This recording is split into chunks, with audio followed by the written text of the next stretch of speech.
Hey guys, welcome to Robust Reef Tanks. I'm Ash, and in this video, we're gonna transfer this tank, everything that's in it, into my new 60-gallon aquarium. Let's get into this.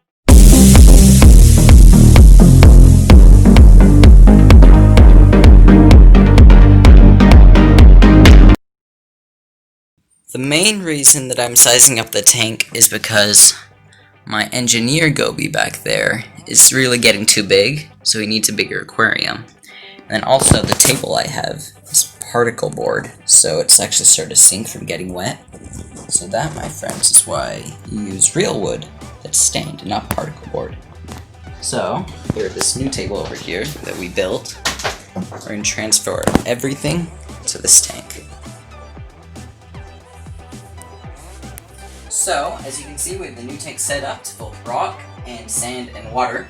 But before we do that, since I'm going to take rock for my old tank, we need to get the livestock and put in some buckets. So, here we go. They will be fine in the bucket without a heater, because the transfer period is going to be very short and it's really hot today, so it won't lose too much warmth. So now I'm going to grab my coral. The same goes for the coral. It will be fine without a heater, because only a little bit of warmth will be lost. If you have any fish, you'll want to put a lid on the buckets, but otherwise just put the buckets aside and try not to bother them too much, so that you don't stress the fish out more than needed. Okay, so now we're going to go ahead and put the rock in. Set it up in a strong structure that you're sure it won't topple over, even when it's being hit by flow. The reason you want to put the rock on before the sand is in case you have any digging animals, that way they don't knock the rocks down later on. Okay, next we're going to put the sand in. Got a ton of sand because it's a big tank.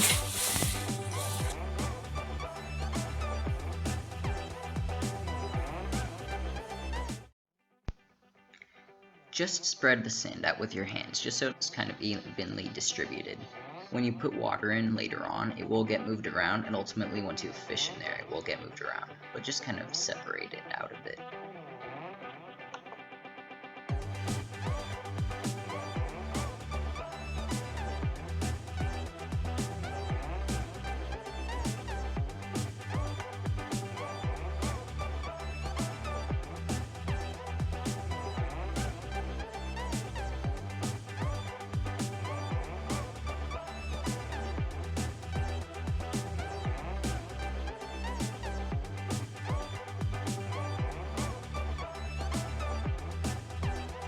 So since I have a long tank, I'm really going to want to space out my power heads, one on each side, and then pointing down the middle, so I get the two flows from each other. Now I said pointing both towards the middle, but you're going to want one pointing down, and then one pointing up towards the surface. Okay, so as you can see, it's cleared up a little bit. It's been sitting for a while. So I already put the snails in, but now I'm going to go ahead and put the fish, my serpent starfish, as well as my corals in the tank. Okay, so I'm going to start the corals. That way once I put the engineer goby in, I don't have my hands in the tank too long, so that I don't scare him so much.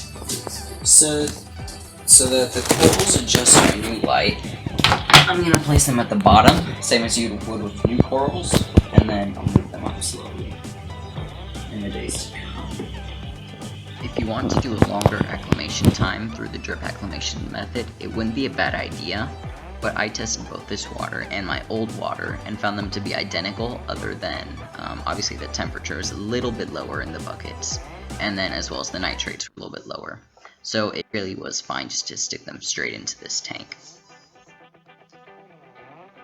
You have all the biofilter from your previous tank in here, so long as you put the rocks in, and you could put the sand in, but that's a little bit more risky. So if you want, you could add bacteria in a bottle as well as some Seachem Prime. So now I'm just going to put in my engineer goby. So I'm going to get him in the net and then place him in the tank.